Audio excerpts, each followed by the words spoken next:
अस्सलामुअलैकुम। आप सबका बहुत बहुत शुक्रिया कश्मीर क्राउन देखने के लिए।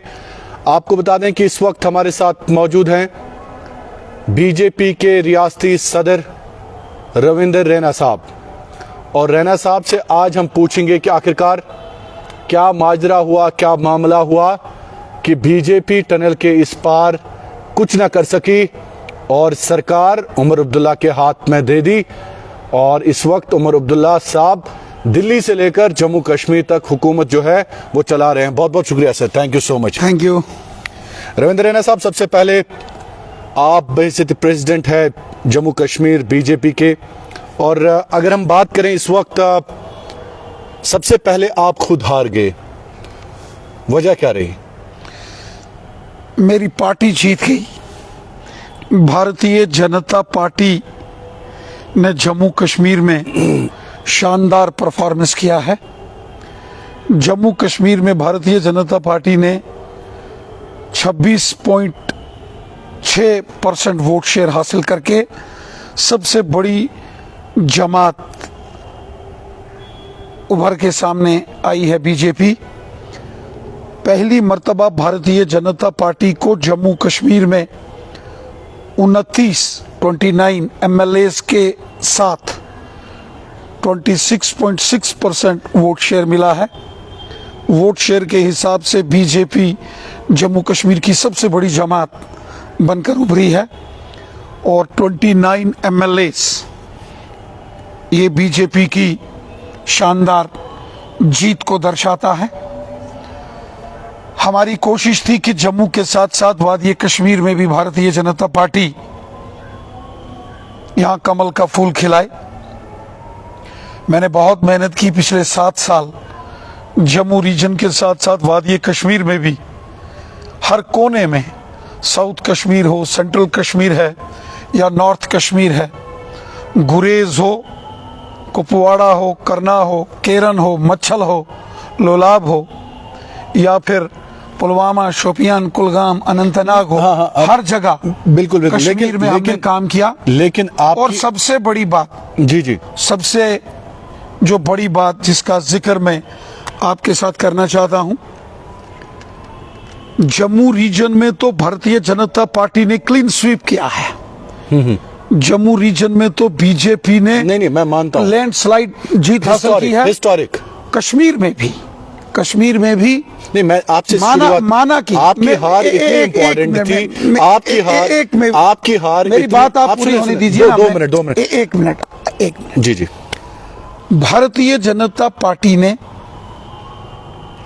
कश्मीर के अंदर भी 1,26,000 वोट हासिल किए। भारतीय जनता पार्टी ने हासिल किए। गुरेज की सीट भारतीय जनता पार्टी आखिरी राउंड तक हम लड़े, मुकाबले में थे। शोपियान, गजब की बात है कि शोपियान में भारतीय जनता पार्टी को 7500 से ऊपर वोट मिले। आप तो रोज जाते थे शोपियान, मोहब्बत थी शोपियान के साथ आपकी मोहब्बत थी। शोपियान से मोहब्बत थी तो शोपियान वालों ने कितने वोट बीजेपी को दिए देखिए ना जी। अनंतनाग वेस्ट काजीकुंड में 7,000 से ऊपर वोट बीजेपी को मिले। जहां जहां बीजेपी ने अपने कैंडिडेट्स इन इलेक्शंस में खड़े किए, उनको साइजेबल वोट्स मिले। मैं वादी कश्मीर के लोगों का भी शुक्रिया अदा करता हूं।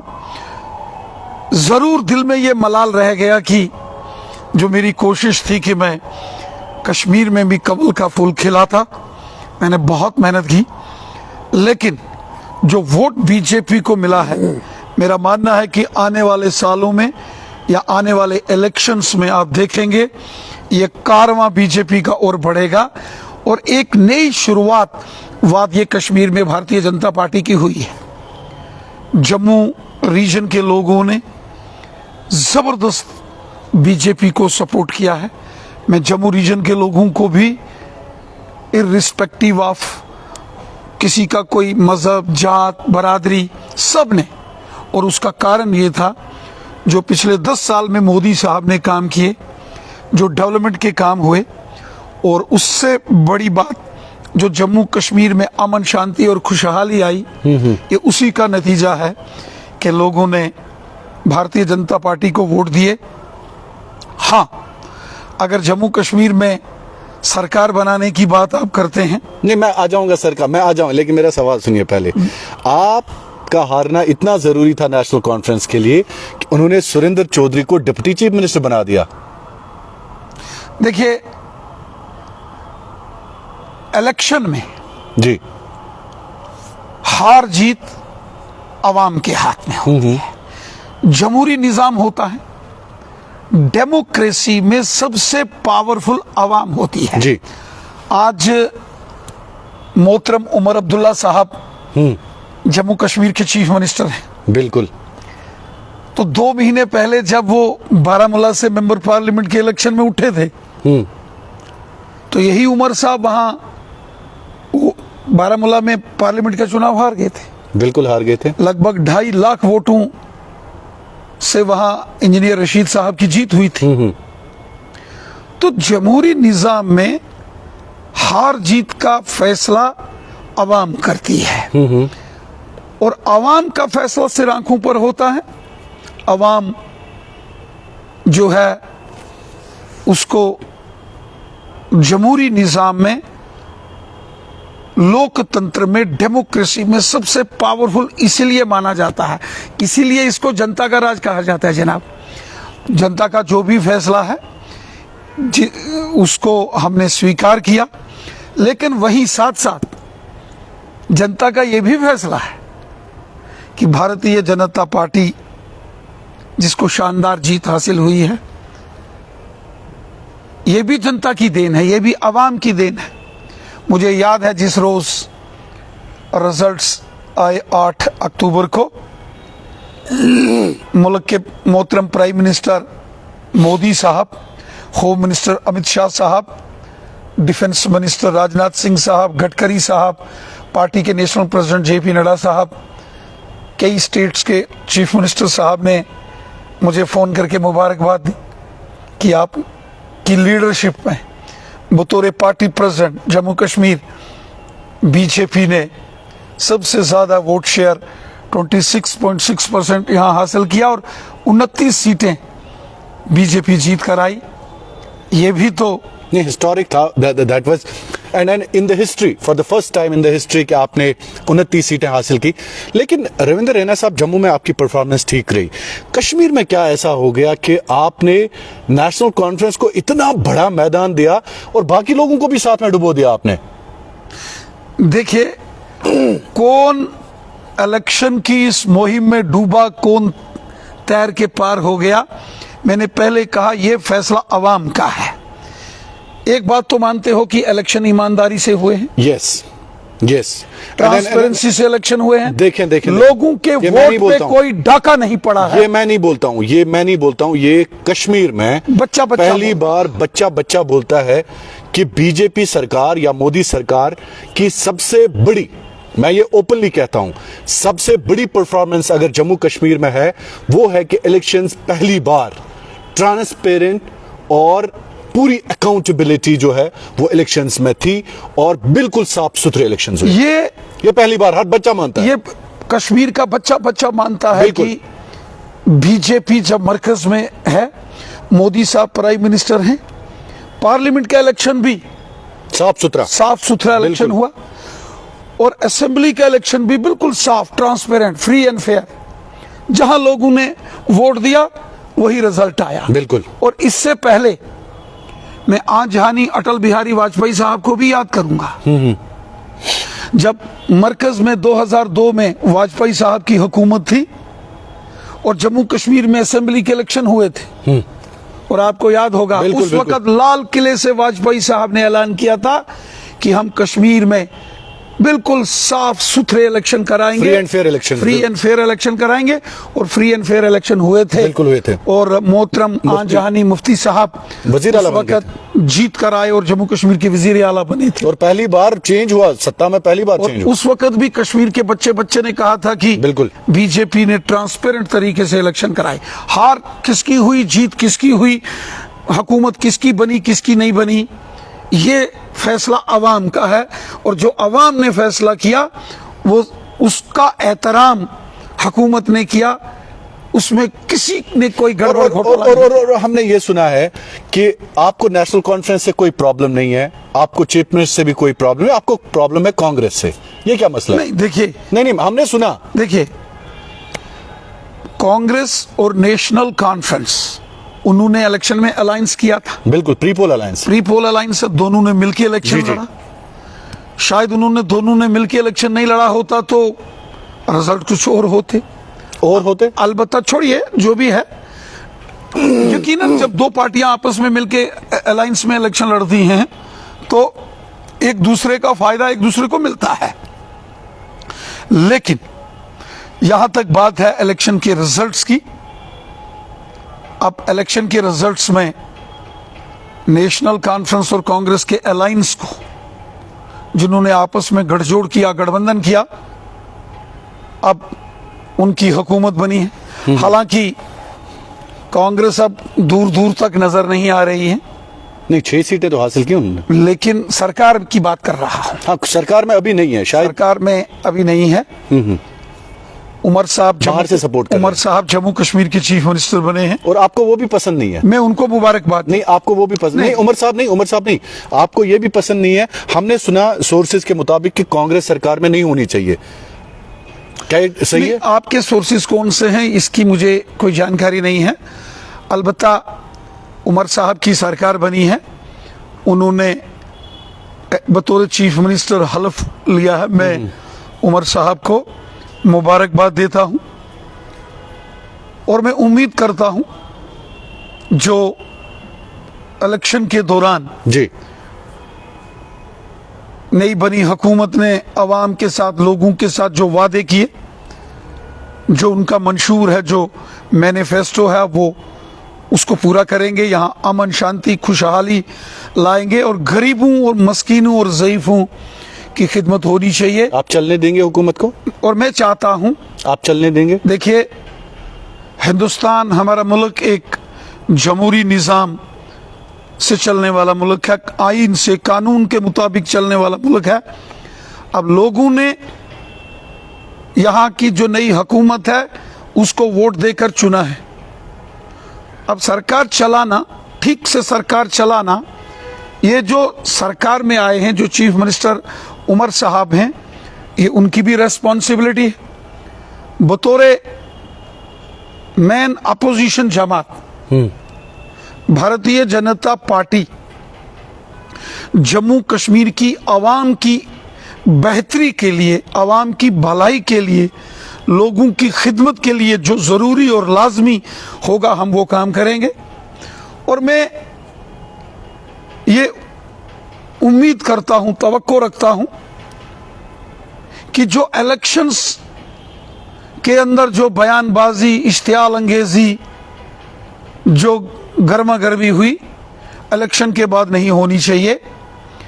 अब यहाँ एक चुनी हुई हुकूमत है, मरकज के अंदर एक दूसरी हुकूमत है, और मैं उम्मीद करता हूँ कि यहाँ के चीफ मिनिस्टर जनाब उमर अब्दुल्ला साहब मरकज की हुकूमत के साथ अपने अच्छा तालमेल रखेंगे। मरकज की हुकूमत के साथ मिलकर जम्मू कश्मीर की लोगों की बेहतरी के लिए हमको काम करना चाहिए। लोगों की बेहतरी हमारा मेन एजेंडा होना चाहिए, मिशन होना चाहिए। और ये जो इश्तियाल अंगेजी की सियासत है, ये मुझे लगता है कि छोड़नी चाहिए।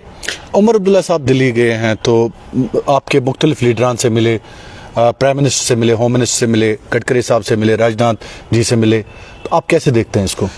देखिए, चूंकि अब उमर साहब जम्मू कश्मीर के चीफ मिनिस्टर हैं, अब उन्होंने बतौरे वजीर आला जम्मू कश्मीर उन्होंने हल्फ उठाया है और उसके बाद वो मुल्क के वजीर आजम जनाब प्राइम मिनिस्टर नरेंद्र मोदी साहब से और होम मिनिस्टर अमित शाह साहब से, मुल्क के डिफेंस मिनिस्टर राजनाथ सिंह साहब से, गडकरी साहब से और दीगर जो हमारी मरकजी हुकूमत में जो सीनियर वजीर हैं उनसे उन्होंने मुलाकात की है। अच्छी बात है, क्योंकि मैंने पहले कहा म्यूचुअल अंडरस्टैंडिंग, म्यूचुअल कोऑपरेशन, आपसी तालमेल के साथ अगर जम्मू कश्मीर में उमर अब्दुल्ला साहब सरकार चलाएंगे तो इसका फायदा यहाँ की आवाम को होगा। हमने पिछले 35 साल जम्मू कश्मीर में बहुत बर्बादी देखी है।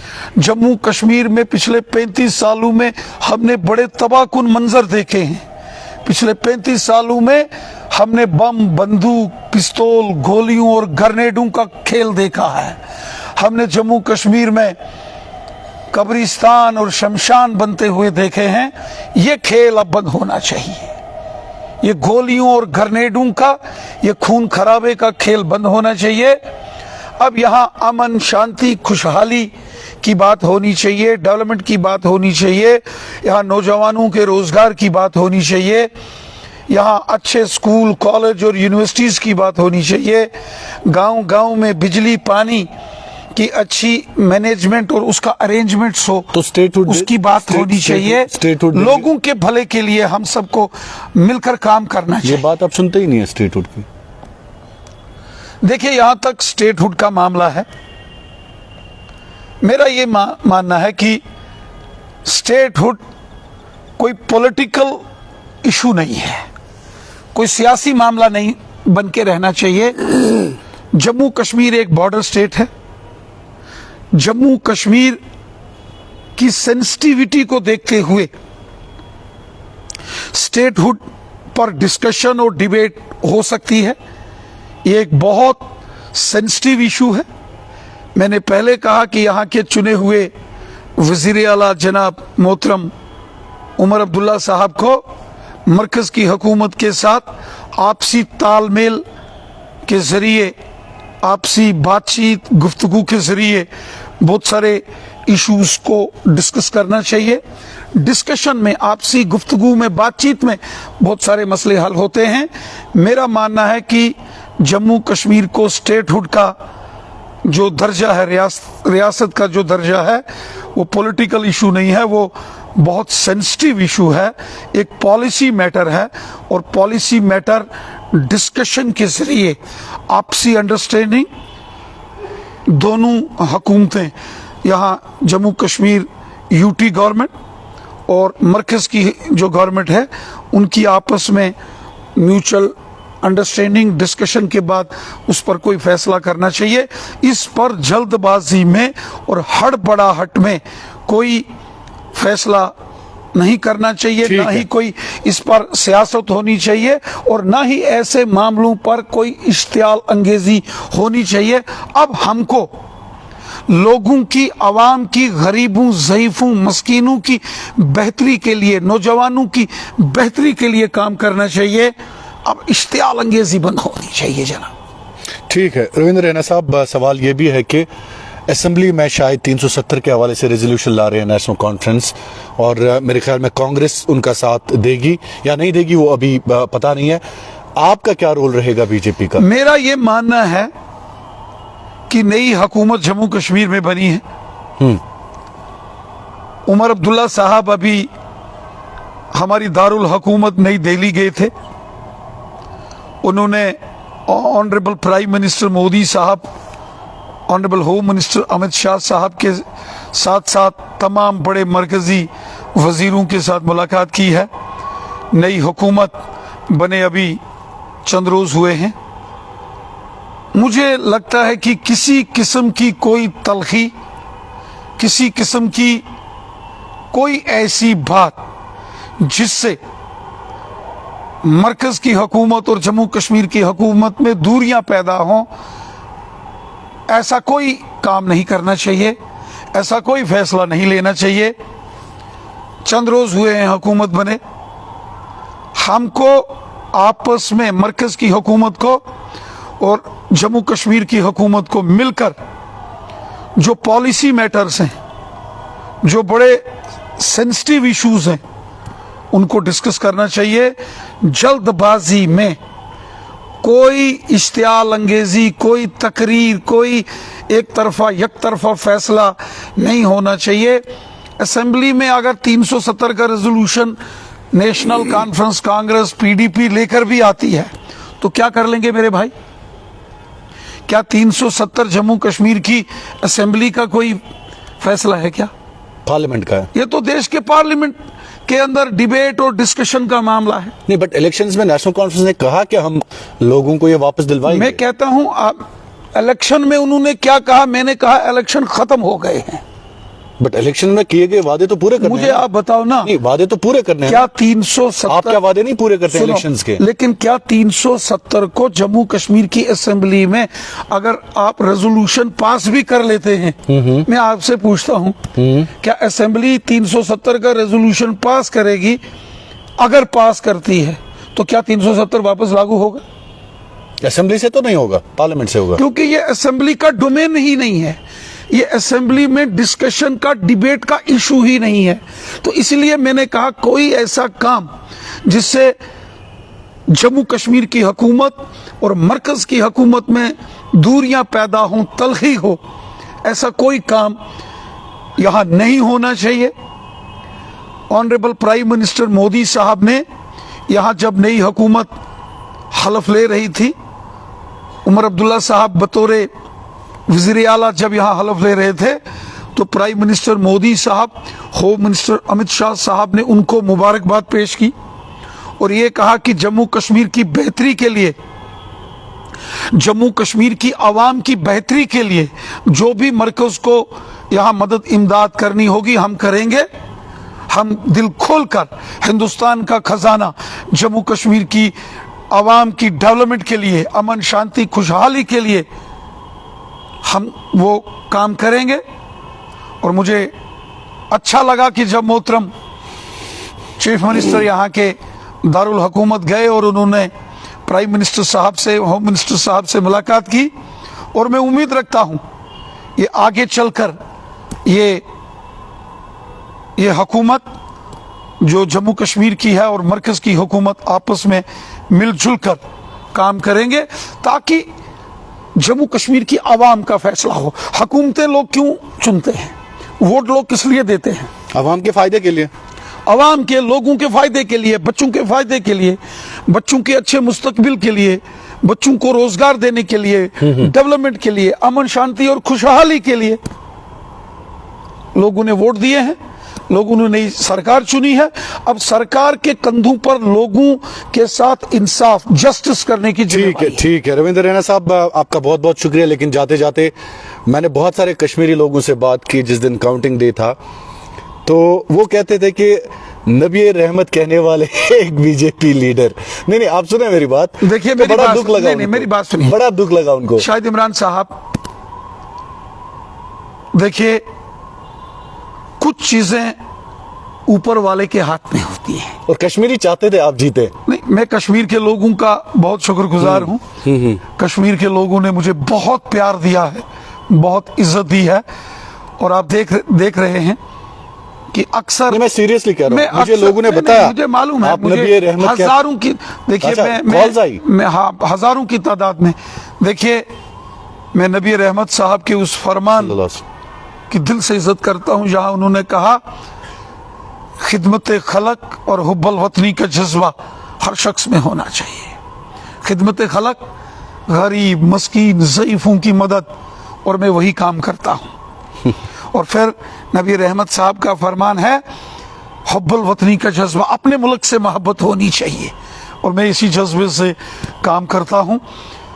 वो हिंदू हो, मुसलमान हो, सिख हो, ईसाई हो, जम्मू का हो, वादी कश्मीर का हो।